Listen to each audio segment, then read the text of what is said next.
विधानसभा क्षेत्रों में प्रत्याशियों का चुनाव प्रचार लगातार तेज होता जा रहा है। थाना गाजी से भाजपा प्रत्याशी और पूर्व मंत्री हेम सिंह भड़ाना के समर्थन में गुरुवार को सभा हुई। इस दौरान केंद्रीय मंत्री गजेंद्र शेखावत भी पहुंचे। उनका कहना था कि इस बार 4 बार दिवाली मनाई जाएगी। वे अयोध्या में राम मंदिर उद्घाटन के अलावा चुनावी जीत की ओर इशारा कर रहे थे। साथ ही केंद्रीय मंत्री शेखावत ने गहलोत सरकार पर जमकर प्रहार किए। इसके अलावा केंद्र की मोदी सरकार की प्रमुख उपलब्धियां भी बताई। वहीं हेम सिंह भड़ाना के अलावा अनेक वक्ताओं ने विचार रखे। उधर सभा में बड़ी संख्या में समर्थकों और कार्यकर्ताओं की मौजूदगी रही। गजेंद्र सिंह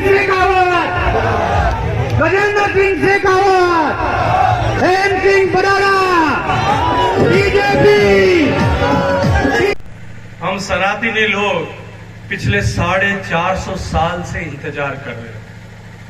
हम सब के पूर्वजों ने जिस राम मंदिर के निर्माण के लिए भगवान राम जो भारत के सनातन धर्म के लोगों के सनातन मतावलंबियों के लोगों के आस्था का प्रतीक है, उनके लिए अस्मिता का प्रतीक है, जो भारत के सम्मान का सूचक है, उस भगवान राम का मंदिर अयोध्या में जन्म स्थान पर बनना चाहिए। आपके और मेरे पूर्वजों ने 450 साल तक गिन गिन करके अपने शीश दान उसके लिए किए। ये भारत के सम्मान का प्रतीक था।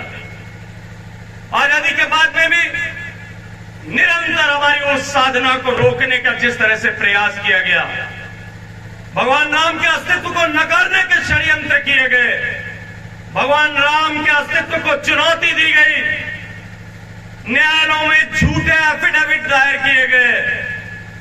राम तो कपोल कल्पना थे, ऐसे दावे और वादे किए गए।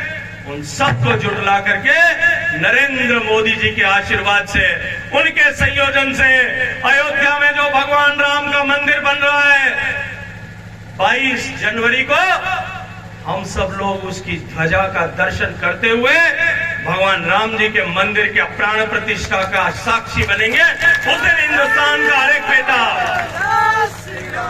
जो दुनिया के किसी भी कोने में रहता होगा और भारतीयता उसके जीवन में कहीं भी तनिक सी बची रह गई होगी, वो अपने घर में घी के दिए जला करके तीसरी दिवाली इस साल के मनाने वाली दिवाली होगी, जब मई के महीने में गरीब के घर में दिवाली लाने वाला नरेंद्र मोदी एक बार फिर तीसरी बार आप लोगों के आशीर्वाद से देश का प्रधानमंत्री बनेगा। गरीब के जीवन में परिवर्तन लाने के लक्ष्य को लेकर, वो संकल्प को लेकर के जो साधना माननीय नरेंद्र मोदी जी ने पिछले 10 साल की है, वो गरीब जो लगभग ये विश्वास खो चुका था पिछले 7 दशक में कि सरकार में कोई बैठ करके हमारी भी कभी चिंता करेगा। उस लूट खसोटों की सरकारों के बीच में, 10 साल के यूपीए के काले शासन के उस अंधियारे के बीच में, जब सामान्य मानवी ये मानने लगा था गांव में बैठा हुआ कि लाखों करोड़ रुपए के जो घोटाले होते हैं, जिस तरह से भाई भतीजावाद होता है, जमीन के अंदर कोयले से लेकर के आसमान में हेलीकॉप्टर तक खरीदों में जिस तरह के घोटाले होते हैं, लोगों के मन में यह संदेह हो गया था कि ये बाढ़ जिसको चुन करके हम देश को चलाने के लिए, गरीब के भले के लिए चुन करके भेजते हैं, वो बाढ़ी खेत को खाने लगी है। उस समय नरेंद्र मोदी जी को जब आपने आशीर्वाद दिया और इस 10 साल में सामान्य मानवी के जीवन में परिवर्तन लाने के लक्ष्य को लेकर के जितनी योजनाएं चलाई गई, अब की बार इस दिवाली पर राजस्थान के कचरे को भी साफ करना है कि नहीं करना है? जैसे माताएं बहनें करती है वैसे तल्लीनता से करना है कि नहीं करना है? एक एक कोने खांचे में से निकाल करके भी करना है कि नहीं करना है? हमने एक दिवाली मनाई, राजस्थान के लोग दूसरी दिवाली 3 तारीख को जिस दिन परिणाम आएगा उस दिन मनाने वाले हैं। ये दिवाली जो अभी 3 दिन पहले गई है, ये दिवाली हम मनाते हैं भगवान राम के रावण पर विजय के उस प्रतीक के रूप में, उस स्मृति के रूप में, जब भगवान ने कदाचार के राज को समाप्त करके, अन्याय को समाप्त करके सुशासन को स्थापित किया, रामराज्य को स्थापित करने के लिए वो रावण का वध करके वापस अयोध्या में लौटे थे। तब अयोध्या वासियों ने राम के सम्मान में और सुशासन के आगमन के प्रतीक के रूप में घी के दिए जलाकर के दिवाली मनाई थी। मित्रों, 3 तारीख को ठीक वैसी ही परिस्थिति राजस्थान में होगी। जिस तरह से भगवान राम की सेना में सामान्य लोग, वनवासी लोग, वानर, भालू, बरूद ऐसे इकट्ठे होकर के उनकी शक्ति से राम ने उस 3 लोक के विजेता रावण को हरा करके सुशासन को स्थापित किया था। ठीक उसी तरह भगवान राम की सेना जो मेरे सामने बैठी है, ये राम की सेना 3 तारीख को राजस्थान में सुशासन की स्थापना करेगी।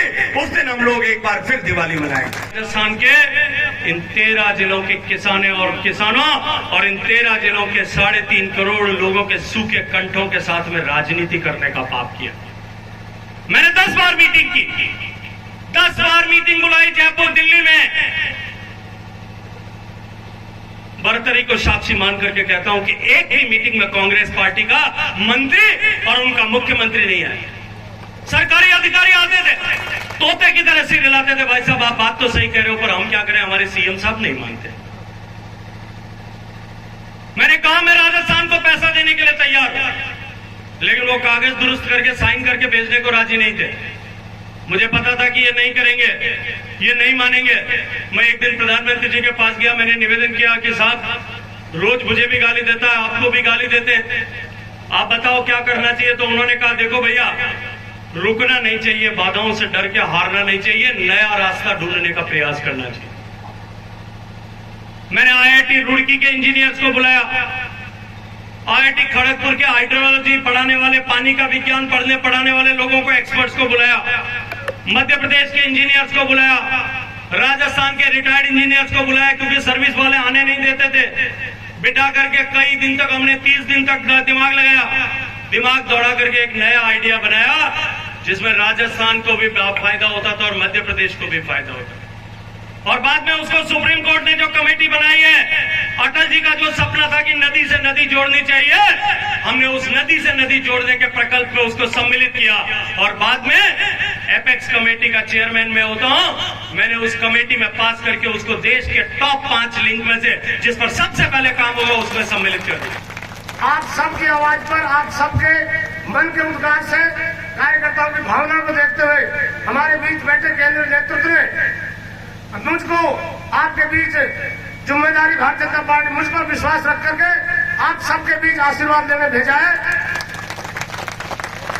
मैं कहना चाहता हूं 10 तारीख, आज 16 तारीख है, 1 तारीख से हमने नामांकन पत्र दाखिल किया था, जिससे और आज तक भारतीय जनता पार्टी का कार्यकर्ता जी और जान से इस कांग्रेस के कुशासन को, इस भ्रष्ट कांग्रेस को, इस निकम्मे कांग्रेस को उखाड़ फेंकने का संकल्प लिया है।